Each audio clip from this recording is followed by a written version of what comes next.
kelemahan. Kalau pasien datang dengan kelemahan, yang pertama kali cari itu faktor resiko dari stroke. Carilah faktor resiko dari stroke. Ada nggak? Contohnya apa? Hipertensi, kemudian diabetes mellitus, kemudian dislipidemia. Tanya ada faktor resikonya, atau tanya riwayat penyakit terdahulunya. Oh, dia datang dengan kelemahan, ternyata ada faktor risiko dari stroke. Ya udah, berarti dia tegak dengan stroke. Atau kelemahannya bersifat apa nih? Upper motor neuron ya. Kalau nanti nggak paham langsung aja interupsi, langsung aja tanya, oke? Stroke. Tapi begitu pasien datang dengan kelemahan, pas kalian tanya faktor risikonya nggak ada. Berarti bersifat lower motor neuron. Contohnya apa? GBS, poliomyelitis. Ini main-map berikutnya membahas itu juga. Kelemahan itu ada dua main-mapnya, upper sama lower. Berarti ini upper. Maka kalau pasiennya datang dengan stroke, pertama kali yang kalian lihat adalah ada nggak tanda-tanda peningkatan tekanan intrakranial. Oke. Tanda-tanda peningkatan TIK, ingat aja ada dua. Pertama ada nyeri kepala atau adanya muntah produktif. Oke, sedih. Tanda peningkatan TIK ya, nyeri kepala dan muntah produktif. Kalau seandainya tidak ada tanda-tanda peningkatan TIK negatif, maka diagnosanya adalah stroke yang iskemik. Kalau seandainya ada tanda-tanda peningkatan TIK, maka jadinya stroke yang hemoragis. Satu. Yang kedua, lanjut. Stroke iskemik kita bagi jadi dua lagi. Ada dia yang tipe trombus, ada dia yang tipe emboli. Nampak kesana belum? Belakang nampak? Tolong nampak dulu ya. Sini pun bisa sebenarnya satu lagi kalau mau. Oke. Nah, kalau stroke hemoragik kita bagi jadi dua lagi, tergantung keluhan dia datang apa. Kalau dia datang dengan kejang positif, berarti diagnosanya perdarahan intracerebral topis. Kalau ternyata dia ada kaku kuduk, berarti diagnosanya adalah perdarahan subaran topis. Udah dapat di 4 diagnosa. Jadi pasien datang dengan kelemahan yang bersifat UMR. Yang penting itu tanya faktor risiko. Biar kalian itu dari awal dan tahu arahnya ini UMR atau LMR. Dan trombus sama emboli bedakan. Kalau dia trombus itu kan terjadinya perlahan. Kalau dia emboli terjadi tiba-tiba. Yang pertama. Yang kedua paling mudah lagi, kalau dia trombus biasanya bangun tidur pasiennya tiba-tiba lemah. Kalau dia emboli pada saat aktivitas. Ketiga, stroke iskemik ini biasanya faktor risikonya seperti hipertensi dan DRE. Kalau dia emboli, faktor risikonya adalah atrial fibrillation. Jadi pentingkan anamnesis di sini. Penting kali. Kalau kalian nggak tahu apa anamnesisnya, berarti dia nanti kurang. Perdarahan apa tadi? Jadi apa pis? Oh, intrakranial. Pis terus perdarahan intrasubdural. Subdural. Subdural. Cerebral. Satu lagi arachnoid kan? Ya, subarachnoid. Oke. Intrakranial hemorrhage.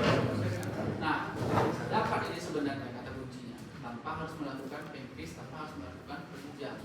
Ini pun dari kejam sama udah. Sekarang oke, setiap main mapping kamu tetap tuntun lah pempis apa aja harus kalian lakukan biar gak miss. Atau ini bisa kita tutup. Berarti kalau di kasus ini pempisnya apa aja? Udah mengajarkan. Oke, sensorik, terus udah pasti lemah kan? Ya, lanjut ke refleks fisiologis, lanjut ke patologis. Nah, pada kasus ini kira-kira pempisnya apa? Sama kan? Iya. Tulis PF ya, sensorik,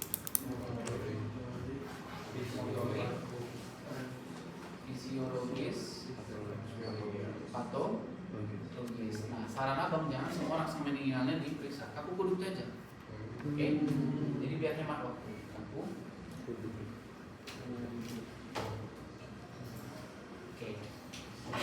Jadi ini pun sebenarnya agak panjang. Jadi nggak mungkin lagi kalian rasanya untuk head to toe. Tapi pasti kita wajib ya.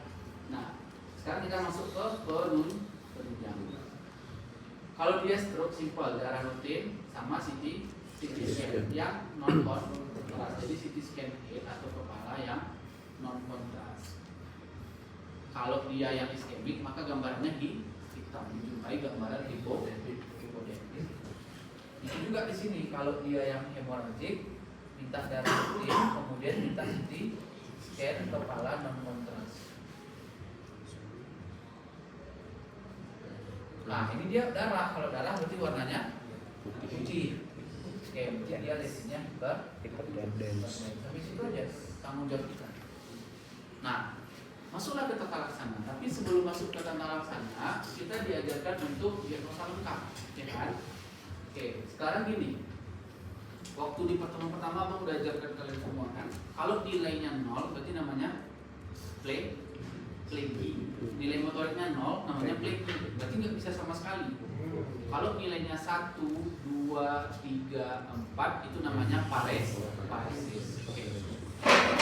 Kalau yang lemah itu sebelah, berarti hemi. Contoh, motorik di kiri ini semua 5. Motorik di kanan ini 2. Berarti hemiparesis atau hemiplegi? Hemiparesis. Contoh, ini 5, ini 0. Berarti hemiplegi. Paham sampai situ? Paham ya? Kalau yang lemah itu misalkan cuma tangan aja atau kaki aja, berarti paraparesis atau paraplegi. Kalau yang lemah itu 4-4-nya, berarti tetraparesis atau tetraplegi. Paham sampai sini? Oke, misal waktu kita ketemu kasus stroke ini, dibilang sama dosennya waktu kalian periksa motorik, yang di kiri ini 5 semua, yang di kanan ini 1. Berarti diagnosanya apa? Diagnosanya adalah, oke, contoh ya, Bang ambil yang stroke iskemik misalkan.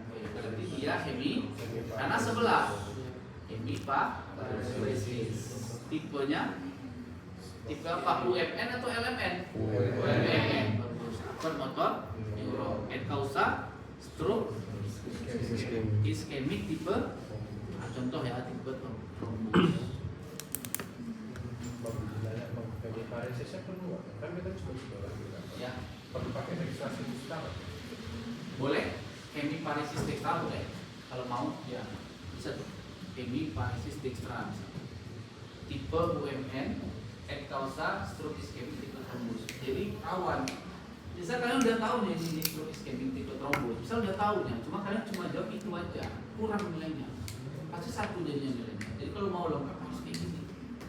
Makanya begitu dosennya ngasih tahu informasi pemeriksaan motorik, dengarkan baik-baik berapa angka yang dikasih tahu dia. Kalau nggak catat aja, oke? Nah sekarang kita ke tata laksana. Kalau dia datang dengan iskemik, nah pertama karena ini kondisi 3B kan gawat darurat juga, pasang infus. Oke, boleh tambah oksigen boleh enggak. Kemudian kalian lakukan injeksi yang namanya RTPA, rekombinan tisu plasminogen aktivator. Itu golongannya, nama obatnya streptokinase. Oke. Dengan dosis berapa? 0,9 mg per kg BB. Oke, ini aja tata laksana awalnya iya, di fase akut ya. Baru tambahin kalau seandainya tekanan darahnya tinggi kali, baru tambahin injeksi labetalol atau labetalol intravena jika tekanan darahnya itu besar sama 220/120. Kalau masih di bawah itu, walaupun dia hipertensi, biarkan. Itu bentuk kompensasi orang stroke. Jangan tiba-tiba dipaksa turun. Misal CP 80/100 ya, biarkan aja. Tapi kalau udah di atas ini, bahaya, bisa berubah dari iskemik menuju hemoragik. Tetap harus diturunkan pakai labetalol. Labetalol ini golongan beta. Ya, propanolol, bisoprolol, tapi ini yang intravenanya. Oke. Ini fase akut. Setelah fase akut teratasi, kasih dia obat makan. Ya. Aspirin. TAP 80 mg nomor 21 kasih 3 kali sehari. Kemudian R clopidogrel TAP 75 mg nomor 21 3 kali sehari. Satu lagi jangan lupa orang stroke itu berikan anti kolesterolnya R atau vastatin, jangan lagi pakai simvastatin karena dia udah berat. 40 mg nomor 7 1 dd tab 1 baru huruf. Nah, sekarang kita ke hemoragik. Kalau dia hemoragik, ya, kalau dia yang hemoragik lebih gampang lagi, pasang infus, kan ada perdarahan tuh, kasih oksigen, kemudian tinggikan kepala, head up sekitar 30 derajat. Tinggikan kepala pasiennya untuk mengurangi tekanan intrakranial. Oksigen juga untuk mengurangi tekanan intrakranial. Kemudian dari infus kita akan injeksikan apa? Manitol 20% dengan dosis 0,5 sampai dengan 1 gram per kg. 30%. Baru kalian tuh sampai sini foto lah, ada pertanyaan nggak? Itu baru 30%. Empis lengkap, diagnosa lengkap, penunjang lengkap, tata laksana lengkap.